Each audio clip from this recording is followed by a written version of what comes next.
Assalamualaikum warahmatullahi wabarakatuh. Nah, jadi di sini saya akan menjelaskan tentang tata cara sholat hajat. Sebelumnya, saya akan menjelaskan apa itu sholat hajat. Nah, jadi sholat hajat itu adalah sholat sunnah yang dilakukan oleh seseorang ketika ia memiliki hajat tertentu.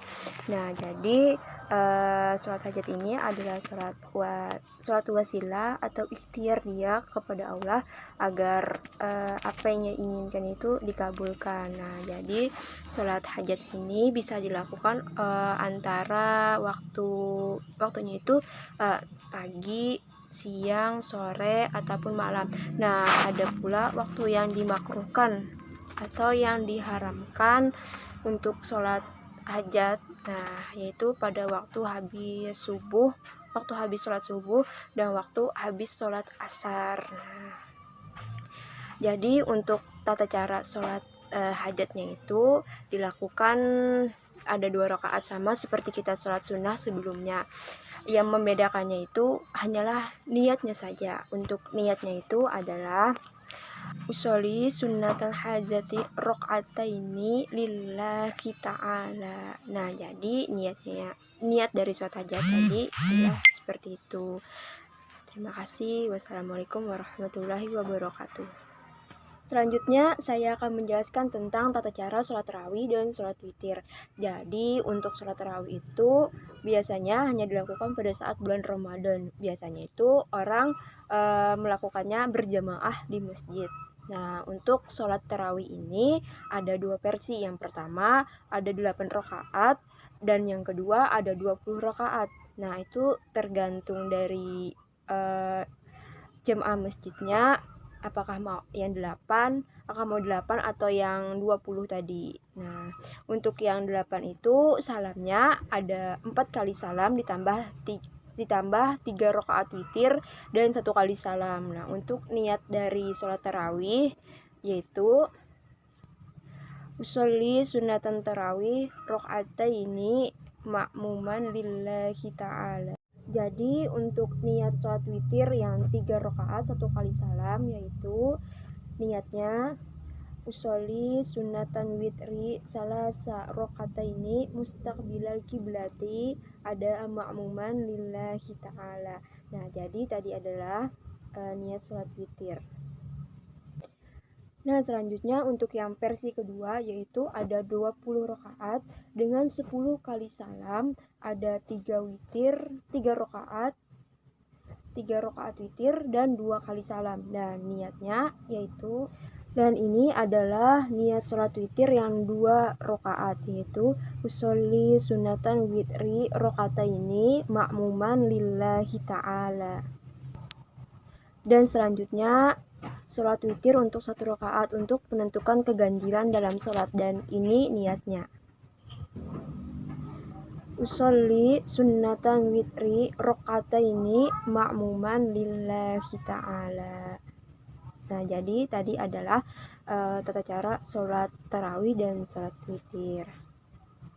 Selanjutnya saya akan menjelaskan tentang tata cara sholat tahajud. Nah, sholat tahajud ini adalah sholat malam.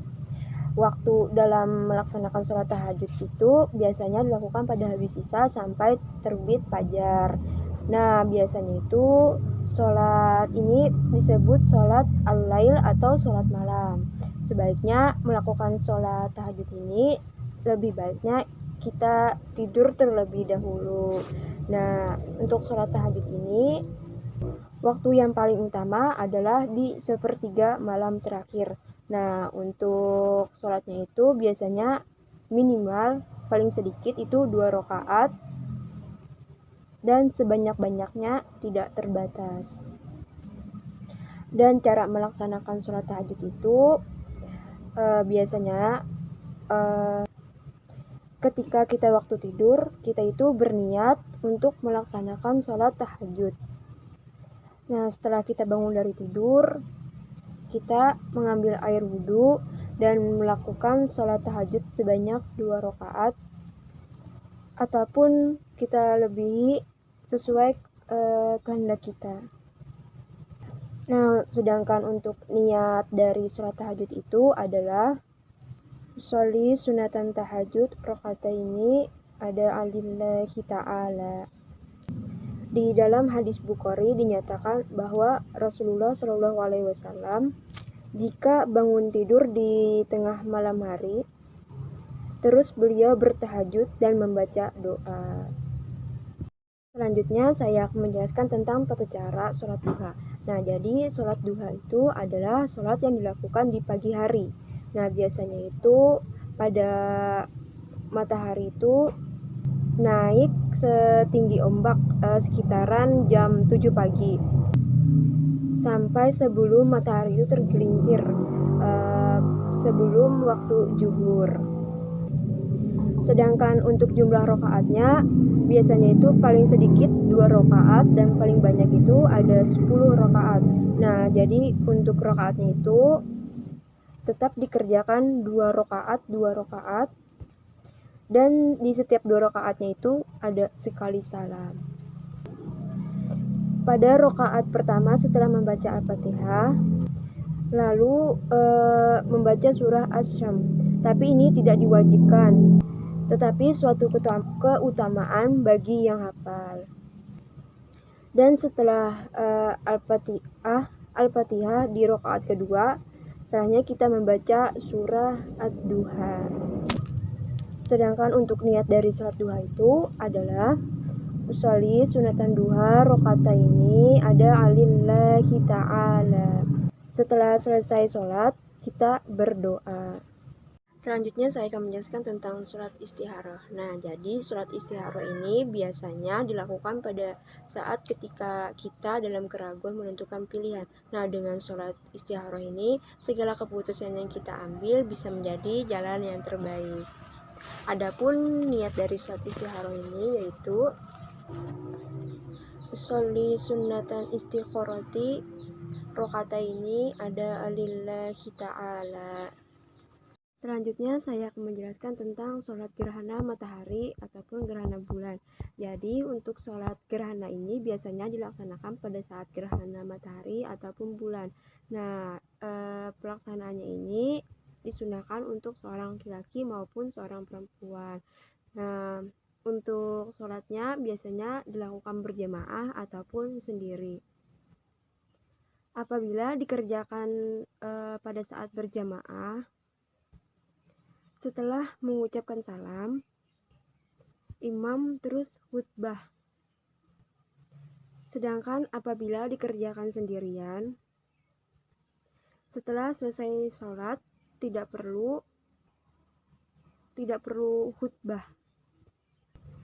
Nah, sedangkan untuk tata cara sholat gerhananya yaitu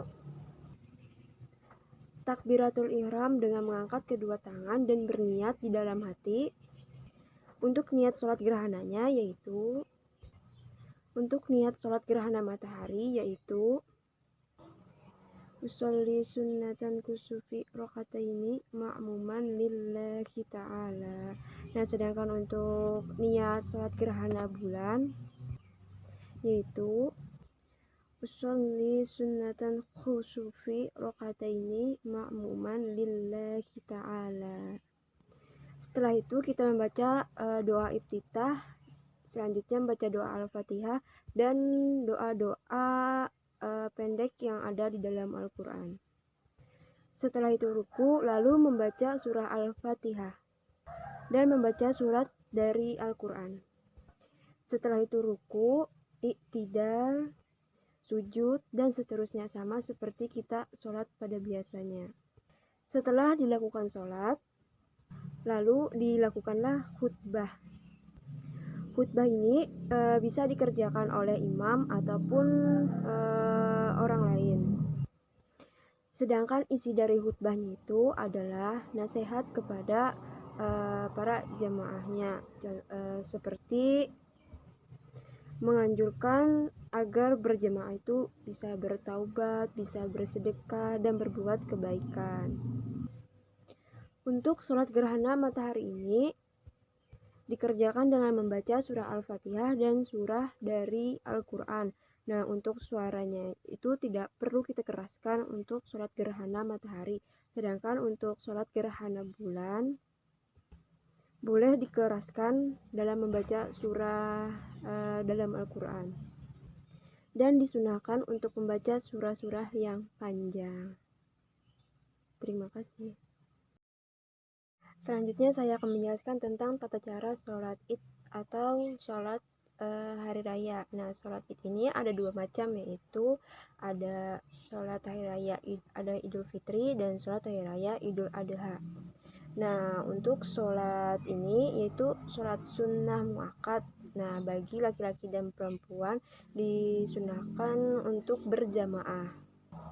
Sedangkan untuk waktu mengerjakan sholat Id ini sama, dari terbitnya matahari hingga masuknya waktu zuhur.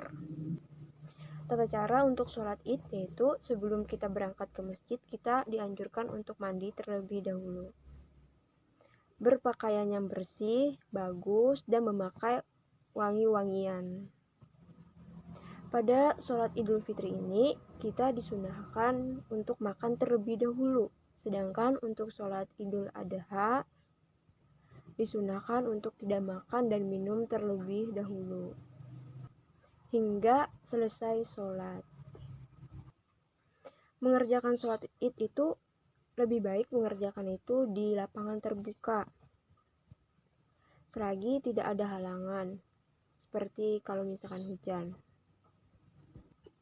Karena pada saat sholat Id itu tidak ada adzan dan tidak ada iqomah.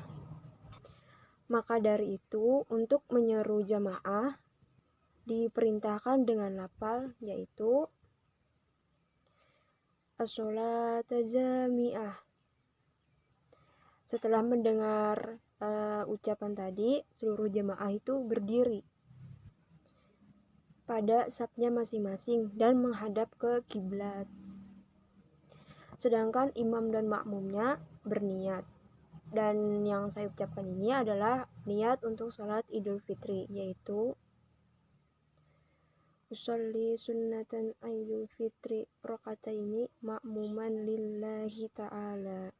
Nah, sedangkan untuk sholat Idul Adha niatnya yaitu usolli sunnatan Idul Adha rokataini makmuman lillahi ta'ala. Nah, selanjutnya setelah membaca takbiratul ihram, setelah membaca Al-Fatihah, lalu takbir 7 kali pada rakaat pertama dengan membaca tasbih 6 kali. Adapun rakaat kedua 5 takbir dan 4 tasbih. Untuk bacaan tasbihnya itu adalah sebagai berikut. Nah, yang saya bacakan: Subhanallah walhamdulillah wala ilaha illallah wallahu akbar. Kemudian sholat Id dikerjakan seperti sholat-sholat sunnah biasanya sampai mengucapkan salam. Selesai melakukan sholat, dilanjutlah dengan khutbah yang disampaikan oleh imam atau khatib. Untuk isi dari khutbahnya itu adalah seperti kita mengenai zakat fitrah pada Idul Fitri dan mengenai kurban pada Idul Adha, serta isi khutbah itu disesuaikan dengan keadaan. Jadi itu adalah tata cara sholat Id. Terima kasih. Selanjutnya saya akan menjelaskan tentang sholat sunnah rawatib. Nah, jadi sholat sunnah rawatib ini merupakan sholat sunnah yang merupakan ladang pahalanya yang besar dan utama dari sekian banyaknya sholat sunnah. Nah, sholat sunnah rawatib ini terbagi menjadi dua, yaitu sholat sunnah muakkad dan sholat sunnah gairu muakkad. Untuk sholat sunnah rawatib itu bervariasi tergantung dari sholat wajibnya. Untuk sholat sunnah rawatib muakkad yaitu 2 rakaat sebelum sholat subuh, 2 rakaat sesudah dan sebelum sholat zuhur, 2 rakaat sesudah sholat maghrib, dan 2 rakaat sesudah sholat isya. Nah, adapun dari niatnya yaitu sholli sunnatan subuhi rokataini qobliyatan mustaqbilal kiblati lillahi ta'ala. Sholli sunnatan isya'i rokataini ba'diyatan mustaqbilal kiblati lillahi ta'ala. Selanjutnya saya akan menjelaskan tentang tata cara sholat taubat. Jadi sholat taubat itu adalah sholat di mana seseorang merasa dirinya itu berdosa atau dia melakukan kesalahan-kesalahan besar di masa lalunya. Nah, jadi untuk sholat taubat ini biasanya dilakukan 2 rakaat, 4 rakaat, sampai 6 rakaat. Dan dilakukan sebagaimana sholat sunnah pada biasanya. Dan adapun yang berbeda itu adalah niat dari sholatnya, ayat, dan doa-doanya pada sholat tersebut. Sedangkan untuk niat sholatnya adalah